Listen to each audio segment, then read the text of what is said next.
Hey everybody, this is Present Day Kelsey talking about Summerween because I didn't really film an intro. Summerween is the most fun readathon in the summer. This year it was from July 5th through the 11th, and essentially it's just a week, and it's hosted by Gabby Reads, but it's kind of fun because there is prompts, there's just all things horror, summer, the swag is cute, which I still need to get some, but you can post your TBR, you can post, there's photo prompts, there's reading prompts. Every year, this is actually what got me onto BookTube, was I was watching Summerween and participating, and I'm like, okay, BookTube would be fun to do myself. So Summerween is why I'm on BookTube, and it's really fun to always do this. So you will see me in the next clip, I'll go through my TBR and all that. But again, this is just really fun. There's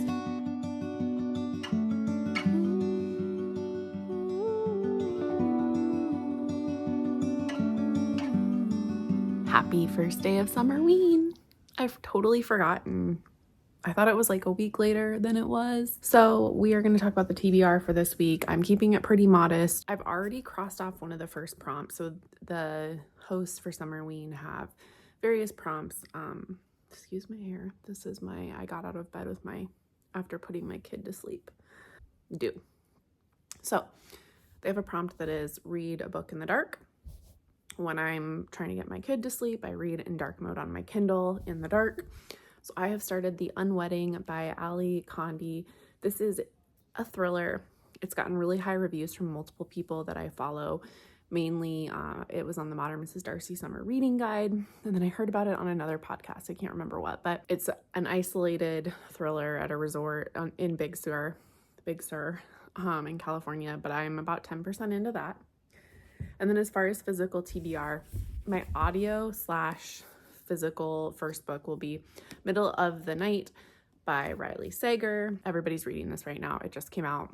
I don't really need to talk about it. I have this on audio. It's actually due back to the library in a few days, so I will probably finish it on audio, but I wanted to get it started physically so that I knew kind of the story. I tend to succeed at audiobooks better that way. And I have two horror classics that I've had for a while on my shelves that I just want to get to. So The Cabin at the End of the World by Paul Tremblay. This has been adapted and I won't keep wanting to watch it, but I have to read the book first. End of the World, Maybe Zombies. I literally don't know. I just know it's highly regarded. And then my first Stephen Graham Jones, The Only Good Indians. I don't know. Indigenous author, horror. Sounds good. So these are the three books I am going to read this week, plus the fourth on my Kindle, I guess. So 4 books. That's my TBR, and I will just kind of check in throughout the week as we go along.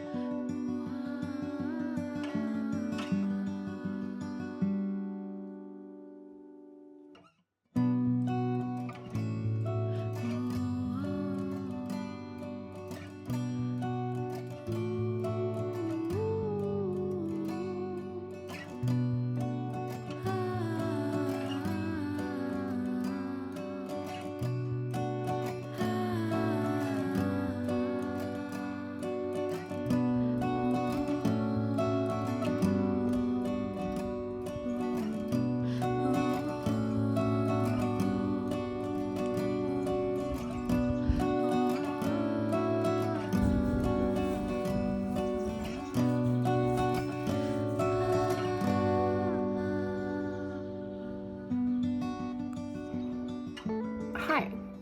So I just got back from running, so that's why I kind of look hot and gross. I did CrossFit last night and we were doing power cleans. So I have a bruise on my collarbone, which is a very ridiculous injury, but I am slowly getting back to being able to do the fitness that I like to do. I still am getting very brief headaches as a result of the whitewater rafting incident that I was in when we were in Colorado. But the good news is my body's healing and I've been cleared to lift and I'm finally feeling more like myself. So that's good. So I'm starting to run again because I think I'm going to run a half in October. So that's what I did today. But last night I kind of did try a chapter of the few books I was going to read for Summerween. And my Kindle book right now that I'm going to be reading when my son is being put down for bed. That sounded weird, is The Unwedding by Ali Condi, and I'm really liking that so far. So that one has already been chosen. My audiobook is Middle of the Night by Riley Sager, which I'll be doing as I'm driving to work this week and cleaning and stuff. And then I am going to start with The Cabin at the End of the World by Paul Tremblay as my first like physical book that I'm reading, with The Only Good Indians last. The Only Good Indians has the writing that is like a 5-star book for me usually, and I know Stephen Graham Jones is a really respected author, so I really liked the first chapter, and it has more of like a natural horror feeling, I think, and I know it will have like indigenous themes, so that has a very much 5-star feeling for me. The Cabin at the End of the World is more of my typical thriller, the things that I like to read. So for thrillers, they have to be very fast paced and like kind of gripping. And this is giving me this like sense in my gut of dread. So this starts with a little girl who's 8, she's an adoptee. And this man comes up to her and her dads are vacationing in rural Vermont or New Hampshire. And they're at this cabin, they don't have cell service. She's out playing, trying to catch grasshoppers while her dads are on the other side of the house outside. And this man is playing with her and talking to her. And all of a sudden, she sees 3 other people walking up their driveway with these tools, and it totally creeps her out.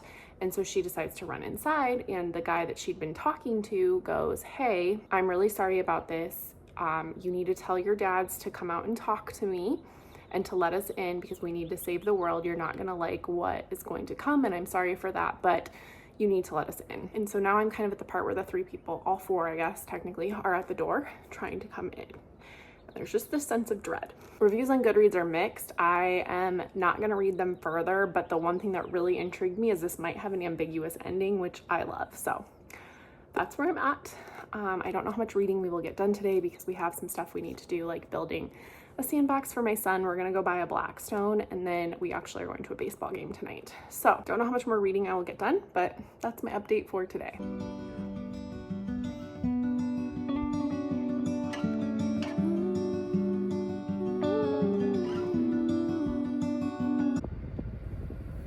Oh, hello. I'm at work a little early, so okay, so for Summerween day 4 or 5, whatever, I didn't do much reading yesterday. Work was a lot. I was fried. We got a Blackstone, so we're figuring out and learning how to do that. So we just watched YouTube videos last night on how to use your Blackstone. So I am about 35% into In the Middle of the Night by Riley Sager, and I'm really liking it. It's starting to pick up. I'm still the same in The Cabin at the End of the World, and then I'm about 55% of The Unwedding, which I'm really loving. It's giving me And Then There Were None vibes. And the author's name is Ali Condi, and she said she was inspired by Agatha Christie, so I'm wondering if like it's a fake name, and then her initials are AC, like Agatha Christie. So far so good, loving it, but I'm gonna go into work now.